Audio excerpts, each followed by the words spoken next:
Hello दोस्तों, राधे राधे। तो आज हम रिवाइज करने वाले हैं SA 240 the auditor's responsibility relating to fraud in an audit of financial statement.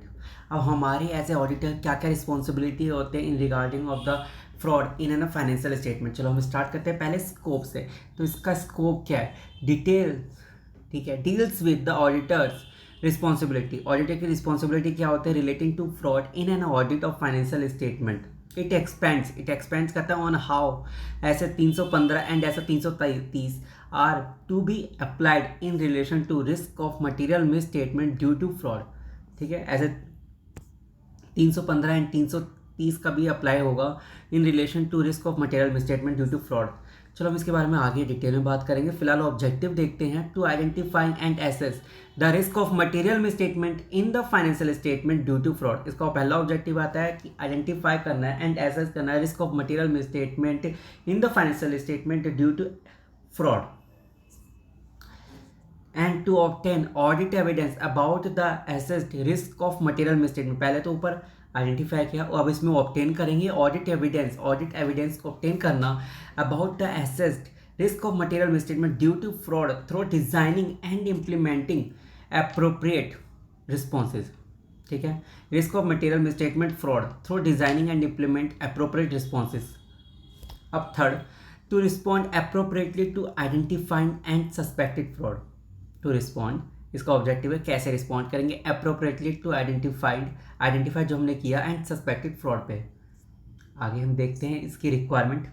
तो पहले रिक्वायरमेंट कि वही प्रोफेशनल स्केप्टिसिज्म को ऑडिटर को मेंटेन करते हुए चलना है ड्यूरिंग द ऑडिट। अब हम ऐसे 315 का इसमें तड़का लगाते हैं कि as per SA 315 there should be discussion about various matter relating to the audit engagement within the engagement team. जो आपके इंगेजमेंट हुआ आपको मिला है तो आप इंगेजमेंट टीम के साथ वेरियस मैटर डिस्कस करें।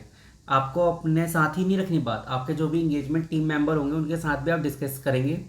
ये नहीं कि आप सीधा जाते ही अपना एक्शन ले लें, नहीं, ऐसा नहीं है। हड़बड़ा के नहीं, प्रोफेशनल स्केप्टिसिज्म में रखना है। साथ साथ जो आप इंगेजमेंट मिला है आपको विद इन इंगेजमेंट टीम के साथ डिस्कस करना है while performing the procedure as per SA 315। जब आप ऐसे 315 लगा रहे होंगे ना, the auditor shall identify the risk of material misstatement due to fraud. इसका भी ध्यान रखना है कि risk of material misstatement fraud की वजह से कितना हो रहा है वो आपको ध्यान में रखना है। सर ये तो जनरल बात है, तो ऑडिटर्स होता क्या है, ऐसे होता क्या है? पूरे ऑडिट में तो हमको जनरल ही बातें करनी होती है कि हम कैसे क्लाइंट प्लेस पे जा रहे हैं, हमें एंगेजमेंट टीम से बातें करनी है, हम जो रिव्यू कर रहे हैं उसमें फ्रॉड है कि नहीं, जो हमारे पास डॉक्यूमेंट आए हैं वो फ्रॉड है कि नहीं। और एंड में जाते थे हम मैनेजमेंट और TCWG का गला दबा देते। चौथे पॉइंट में यही बोल रखा है कि the auditor shall make inquiries of management TCWG other in entity and the internal audit team of the entity. Sir आपको ये जनरल नहीं लग रहा? मेरे को तो बहुत लग रहा है। अभी मैं ऊपर से आऊँगा तो आपको पता लगेगा। The auditor shall consider whether the unusual relationship है and other information identify indicate risk of material misstatement due to fraud. आखिरी में the auditor shall evaluate the fraud risk factor as to whether they indicate existence of fraud. अब चलो एक बार मैं हिंदी में आपको बताता हूँ। जैसे मैंने बताया ना, जनरल लगता है बातें कि आपको एक तो समझदारी से काम करना होगा, प्रोफेशनल स्केप्टिसिज्म, और फिर आपको अपने जो भी आपको फ्रॉड से रिलेटेड कुछ भी लगता है तो आप अपने साथ नहीं रखते हैं। आपकी जैसे मीटिंग होती है तो आप इंगेजमेंट टीम को इन्वॉल्व रखते हैं। इंगेजमेंट टीम को इन्वॉल्व रखते हुए क्या करेंगे, आप बोलेंगे कि जब हम प्रोसीजर लगा रहे हैं, हम ऑडिट करने जा रहे हैं, भाई और बहनों हमने इंगेजमेंट टीम को बुला लिया और बोल रहे हैं हम ऑडिट करने जा रहे हैं। तो जब हम ऑडिट करने जा रहे हैं तो रिस्क ऑफ मटेरियल मिसस्टेटमेंट का ध्यान रखेंगे कि फ्रॉड से कितना है और एरर से कितना है। एरर की बात नहीं करता, फ्रॉड की बात करता है, ये है ऐसे 240।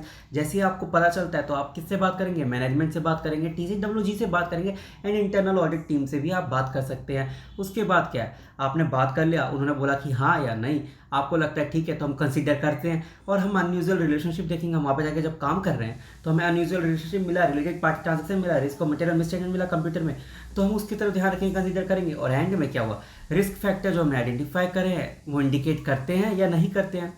खत्म, इवेल्युएट कर लीजिए, ऑडिट खत्म। यही पैसे 240 का हमारा रिक्वायरमेंट खत्म हो जाता है। जनरल है, बिल्कुल जनरल है। आप इसको ना ऐसे समझिए कि रियल लाइफ में आप ऑडिट करने जा रहे हैं ना, तो क्या क्या होता है फर्स्ट स्टेप से लेकर एंडिंग तक।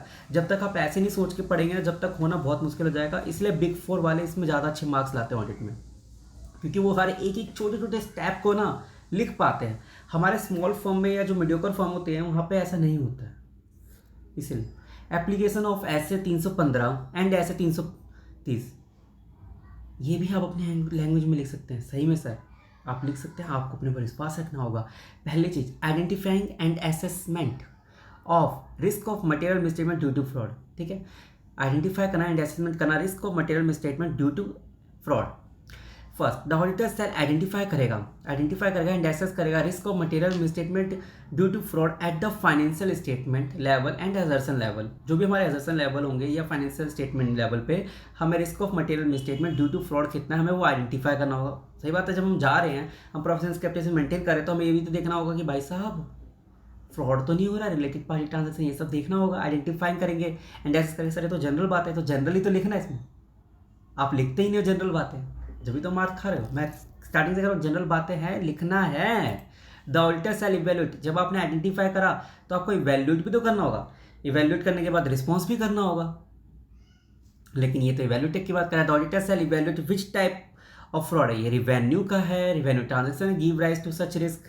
ठीक है, अब थर्ड पॉइंट में बोल रहा है एसेस करना risk of material misstatement due to fraud should be treated as significant risk है and auditor shall obtain an understanding of the entity's related control relevant to such risk. अब आपको जब आपने करा वैल्यू आइडेंटिफाई करने के बाद उसका टाइप निकाला कि किस चीज़ का है, रिवेन्यू फ्रॉड है, कैसा फ्रॉड है। रिवेन्यू फ्रॉड करने के बाद आपको पता चला यार डिस्काउंट 100 रुपये का था, कोई नहीं, उसको भूख लगी थी, उसने खा लिया यार, बर्गर वर्गर खा लिया, कोई दिक्कत नहीं। लेकिन ये 100 नहीं यार, ये तो 100 करोड़ है, 1 करोड़ है, तो आपको सिग्निफिकेंट देखना होगा। जनरल है, मैं मना नहीं कर रहा, जनरल है और जनरल ही आपको लिखना है। ठीक है, response to assess risk of material misstatement due to fraud, the auditor shall determine the overall response to address the assess risk of material due to fraud. जब आपको फ्रॉड मिल गया तो आपको रिस्पॉन्स करना होगा। रिस्पॉन्स टू एड्रेस, किसको address करना है, जो assess risk of material misstatement मिला है ड्यू टू फ्रॉड। अब जो डिटरमाइन कर लिया तो रिस्पॉन्स भी तो करना होगा, तो अब उसके लिए क्या है, the auditor shall assign and supervise personnel. अब ऑडिटर जो है अपने जो चंगू मंगू लोग हैं, जो आर्टिकल लोग हैं उनको असाइन करेगा, सुपरवाइज करेगा पर्सनल एंड इवैल्यूएट करेगा the selection and application of accounting policies. अब इस पर क्या क्या अकाउंटिंग पॉलिसीज क्या क्या लगती है इसको रिपोर्ट करना है। कारो याद रखिएगा, इसके साथ लिंक करके कंपनीज एक्ट 2013 क्या बोलता है, कारो में कहाँ रिपोर्टिंग होते हैं, उन सब का ध्यान रखना है। Incorporate element of unpredictability in selecting audit procedure.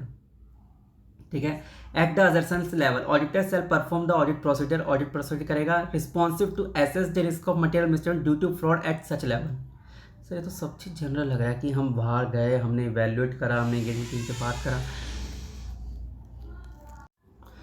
तो जैसा मैं बताया था कि सब चीज़ जनरल है कि हम जाते हैं, इवैल्यूएट करते हैं, एंगेजमेंट टीम से बात करते हैं, एंगेजमेंट टीम के वहाँ पर जाके परफॉर्म करते हैं, सिग्निफिकेंट मैटर देख लेते हैं, आइडेंटिफाई करते हैं, ओवरऑल आइडेंटिफाई करते हैं, हम सिग्निफिकेंट मैटर आइडेंटिफाई करते हैं। फिर उसके बाद हम मैनेजमेंट का गला दबाते हैं, जो कि हमें करना ही करना है, हमें मैनेजमेंट से ही पैसा मिलना है और मैनेजमेंट का ही गला दबाना है, तो ये तो होने ही होना है। उसके बाद हमें कैसे रिस्पॉन्स करना है, अकाउंटिंग पॉलिसीज क्या बोलते हैं, अकाउंटिंग स्टेटमेंट क्या बोलते हैं, पूरा का पूरा ऐसे तो सर जनरली होता है, जनरली लिखना होता है।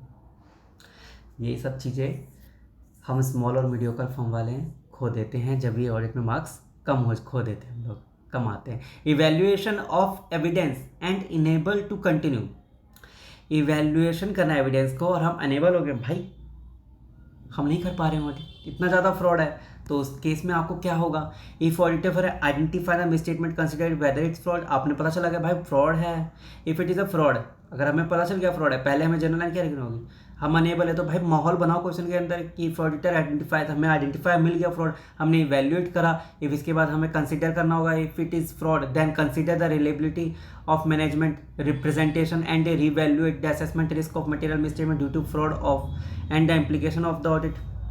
उसका ऑडिट पे क्या होगा। अब उसके बाद क्या होगा, हम अनेबल हो गए सर, हम कंटिन्यू नहीं कर पा रहे हैं, तो इसके लिए क्या होगा, determine professional and legal requirement. हमारी लीगल रिक्वायरमेंट क्या है, हमें कंपनीज एक्ट के अकॉर्डिंग हमें क्या, पहले हमें मैनेजमेंट से पूछना होगा, TCWG विद इन 2 दिन हमें उसका रिप्लाई होगा। 1 करोड़ से ज़्यादा होगा तो हमें सेंट्रल गवर्नमेंट को बताना होगा, कारों में हमें रिपोर्टिंग देनी होगी। ये सब तुम्हारी लीगल रिक्वायरमेंट है, लीगल रिस्पॉन्सिबिलिटी है। हम कंसिडर कर सकते हैं क्या, हम विड्रॉ कर सकते हैं फ्रॉम द एंगेजमेंट, हाँ हम विड्रॉ कर सकते हैं, तो ठीक है, लीगल रिक्वायरमेंट है, लीगल रिस्पॉन्सिबिलिटी है, 1 करोड़ से ज़्यादा है, CG को रिपोर्ट करना है, तो वो भी हमें ध्यान रखना होगा। ये दोनों चीज़ें कनेक्ट करते हुए बोलना, सी इंटर वालों और सी फाइनल वालों, ये लिख कर आना होता है पॉइंट, भूल मत जाना।